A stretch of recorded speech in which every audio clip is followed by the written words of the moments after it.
Can I get a clap? Clap. What up? Welcome back. Today I'm bringing you a recent read style video where I talk about books that I have read not so recently at all. These are some books that I've read that I haven't featured in videos yet. I've been doing a lot of reading challenge style videos this year, like reading booktubers' worst books, favorite books, etc, etc. But outside of those videos, I've been reading as well. I have been a reading machine this year, which is really nice because last year I felt like I had hit a reading dead end. But I kept at it, kept reading, and broke through that reading dead end. My knuckles hurt. I feel like I've got a nice variety of books to talk about today, some books that I loved, some books that I felt rather iffy about, and it's gonna be a good time. Before I get to it though, I wanted to announce the fact that I'm going to be doing a bit of a reading party live stream on my second channel, youtube.com/morereader, this Thursday at 7 p.m. CST. It'll be reading sprint style with challenges spread throughout it, and hopefully I'll actually manage to get some reading done. We'll see about that. This is going to be a trial live stream to see if I actually enjoy the process and if I want to do more in the future. So again, this Thursday, 7 p.m. Central Standard Time on my second channel, linked in the description. Now, books. I think I'm gonna go in order from my least enjoyed to most enjoyed. Let's do the dang thing. First up here, I read Flyaway. This is a fantastical mystery story about a girl who one day receives a letter from one of her missing brothers. From here, we are swept away into a story about finding out the truth regarding the disappearance of her brothers and her father's departure. This is a book that I picked up on a whim from the library. I was in the mood for a book that felt like a fairy tale, not necessarily a fairy tale retelling, because I'm still kind of hesitant to reboard the fairy tale retelling lane. I'll get back to it eventually. But I'm on vacation from fairy tale retellings. I needed a break. I hit a burnout stage, and I'll get back to them when I get back to them. I wanted one that had that atmospheric fairy tale-esque feeling, but also one that had a sturdy plot. And I was also interested in picking up a book that I knew nothing about, which is how this one landed in my hands. While it succeeded at achieving that whimsical, otherworldly, fairy tale-esque feeling vibe thing, it fell flat in terms of the plot. It needed more shaping, more molding, more ingredients, more time in the oven. It was undercooked, in my opinion. I think a big part of it for me was kind of like this air of mystery, which I did like, but I felt like I needed the plot points to have more roots, if that makes any sense. It makes sense to me. This is a critique that I can recognize as a personal preference. I was in the mood for a plot-based book, and it did not give it what I needed it. Another irky turkey that I had with this book was the characters. There was no attachment there. I felt nothing for them. And I felt like I left the book not even knowing who they were. And here's the thing. I can read a book where I have no attachment to the characters and be fine, but if I leave it feeling like I don't really know them, that's a hard pass for me. You get a sense of who they are, but never a full-fledged biography on all there is to know, which honestly might have been a good thing because who needs to know that much detail? I guess it depends on the character because I'd take a full-fledged biography on characters like Kaz Brucker. Sign me up for that. I'll take it. Gladly. Anyway, my other irky turkey was the amount of time it took for things to move forward. It kicks off in this descriptive-based style with cryptic, whimsy details sprinkled throughout it, and eventually we're led to the story trenches that ultimately I found to be underwhelming. I couldn't help but wonder had this book been like 50 to 100 pages longer, if it would have been a stronger candidate for winning over my heart. But alas, 2 out of 5 stars for me. Next up, I read Ballad for Sophie. This is a realistic fiction meets historical fiction graphic novel. In it, we follow a journalist who is learning the life of a famous pianist, uncovering a life of fame, rivalry, and an unfortunate family situation. This is another library checkout for me, finally putting that library card of mine to use. My physical TBR is quaking. This is also one where I knew absolutely nothing about it. Gorgeous readers pick up books without knowing anything about them. I just flipped through the pages, saw the illustrations, and was sold, leaving me to dive into this one without any expectations. And my data on it reports that I felt just okay about it. Didn't wreck me, didn't put me in a chokehold with its greatness, didn't consume my personality. It was just fine. A little thumbs up, but not 2 thumbs, just 1. This one I would say, story-wise, is in the same vein of The 7 Husbands of Evelyn Hugo, a book that I have now made a part of my personality and I will be mentioning with every chance I get. We have this journalist who is having these deep conversations with this famous pianist about his life, and in doing so we get all these flashbacks of all the things that he's endured, all the mistakes he's made, and how he's ended up in the place that he's at in his life. It's one where you can predict the ending in the early stages of the story, but it's not one that ruins the experience. It's not like, well dang, why bother reading it? Because it's not a book that relies on the twist to be solid. Though it would have been nice to be hit with an element of surprise by the end. I feel like Evelyn Hugo was just in the back of my mind the whole time while reading this, which I know is bad. I know it's bad to compare books, but I couldn't help myself because they're so similar. Evelyn was just there though in the back of my mind, reminding me of her power, her greatness, her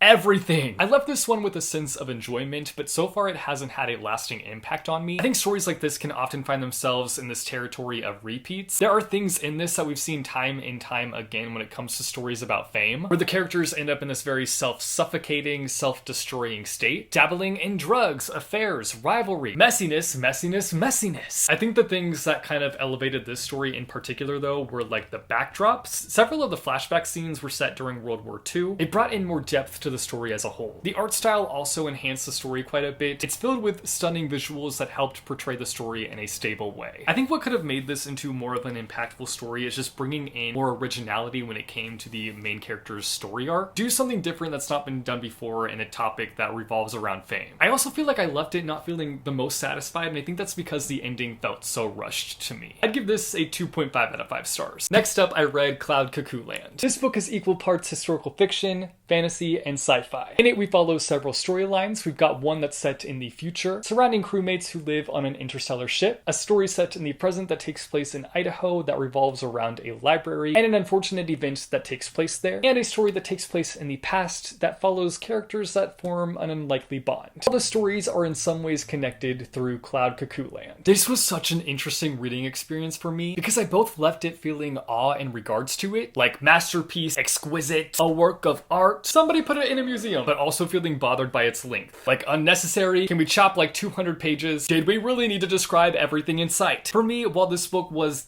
stunning, it falls into the category of big book that's unnecessarily big. It's filled to the brim in over-detailed descriptions and several scenes that could have been chopped. Maybe not chopped, but slim-jimmed down. If those kinds of things work for you, I love that for you. But for me, it's like asking me to do something that I don't want to do. I don't want to do it. I don't want to endure it. I know that I often hate on big books, but if you're going to be big, you've got to really do something to invest me. I'm the fish, you're the fisherman. Reel me in, baby. While I do think that the payoff was worth it for me in the end, I had to actively work to stay involved to reach the end. I reminded myself with every page flip that it was going to be worth it. But what would have happened had I gotten to the end and it wasn't worth it? I would have been mad, upset, seething. That's actually how I felt reading To Paradise. If you watched my vlog on this book, then you know I stuck with it. And for what? For disappointment, that's what. With that being said though, it has an element in it that brings me to my knees. Weaving storylines. It takes the past, the present, and the future and ties them all together in a nice little bow. It's one that you really have to commit to because there is a bigger picture that's being painted for you. But at the start, you're only given crumbs as to where things are going to go. It was rough at times too because I favored the present and the future timelines the most. So when we would switch to the past, I had a really hard time sticking with it. I was like, oh, here we go again. Back to the past.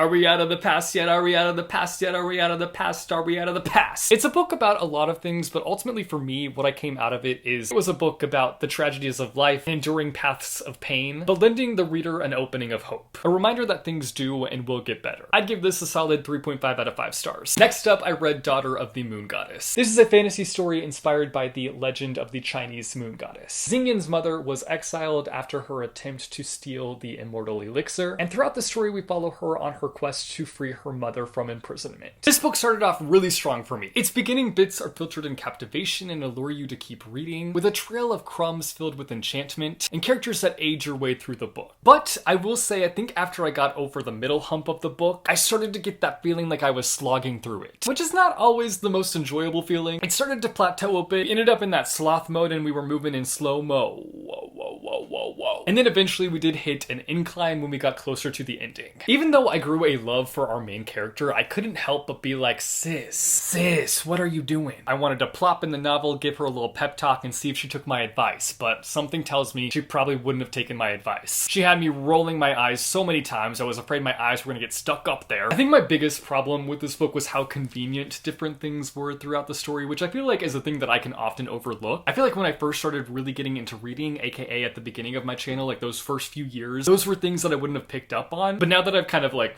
grown, I hate that word, grown in my reading journey, I've like leveled up in my reading journey, I can pick up on things like that more so now, and it kind of bothers me. But at the same time, I am able to like overlook it and just be like, I pretend I do not see it. In fact, I had several I pretend I do not see it moments. One of the biggest I pretend to not see it moments was the love triangle.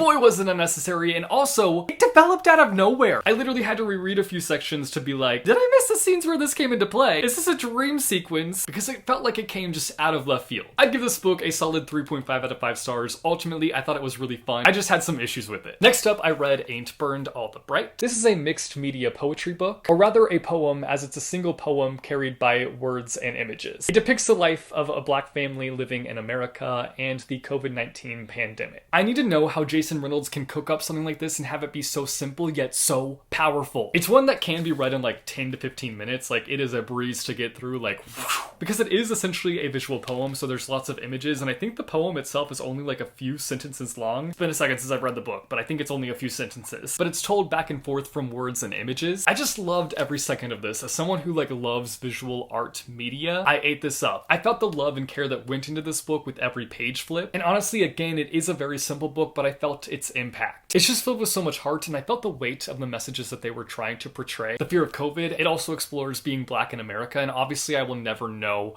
what that's like, but it gave insight on that topic as well. And I just have the utmost respect for this book. It's 5 out of 5 stars for me. This actually reminded me a lot of one of Jason Reynolds' other books. This book called For Everyone. So if you like this one, you might want to check out this one, and vice versa. Lastly, I finally read The Invisible Life of Addy LaRue. This story follows the life of Addy, who has made a deal with the devil in order to live forever. But of course, there's a catch. That catch being that now she's cursed to be forgotten. Everyone she meets will forget her existence. But one day she meets somebody who remembers her, and the course before her shifts. I know I'm gonna sound like everyone else who loves this book, but yes, I did in fact feel like it was a masterpiece. Try me, fight me, I'll win, you'll lose, so don't bother. It was beautiful and heartbreaking and dark and twisted and everything. I'm not gonna sit here and say that this book is for everyone, because I know it's not a book for everyone. Not everybody is going to love it, but it's a book for those of us who fear the idea of being forgotten. It's not super plot-based, so if that bothers you, then you're probably not gonna fall into the die-hard fan category. Though I'm not gonna be the one to say that it's plotless, because there is a plot present. It just felt more character and message-based in my opinion. If you like really strong, well-built characters, I feel like this is the book for you. You get to know Addy and Henry on a very deep level, and seeing them navigate different events that occur throughout this was fascinating due to the circumstances of their situation. If you know, you know. For me, it was a beautiful depiction of loneliness, but also this idea of feeling like the clock is ticking, and wondering if you're doing enough work to be remembered. Will I be forgotten? Will I leave an impact? The way even thinking of that topic gets my heart beating and gives me anxiety. Apparently, I'm the type of person that doesn't want to be forgotten, but I probably will be. It's a 5 out of 5 stars for me, for sure. No surprise there. Those are 6 books that I read somewhat recently, aka not so recently at all. You guys should let me know down below in the comments if you have read any of these books and what your thoughts are on them. If not, just let me know down below in the comments some books that you have read recently. Like I said, I've been a reading machine lately, and you will see why that is soon. I promise, soon. But I hope that you all are doing well. I hope that your reading lives have been filled with lots of great books. If you like this video, be sure to go and hit that like button. If you want to see more bookish content from me, be sure to go and hit subscribe, or go and hit that bell icon, and you'll be notified every time I post new videos. As always, thank you guys so much for watching. I hope your day is bright, that tomorrow is brighter. Keep reading what your heart desires, and I will see you soon with a new video. Bye-o! I literally had to reread a few sections.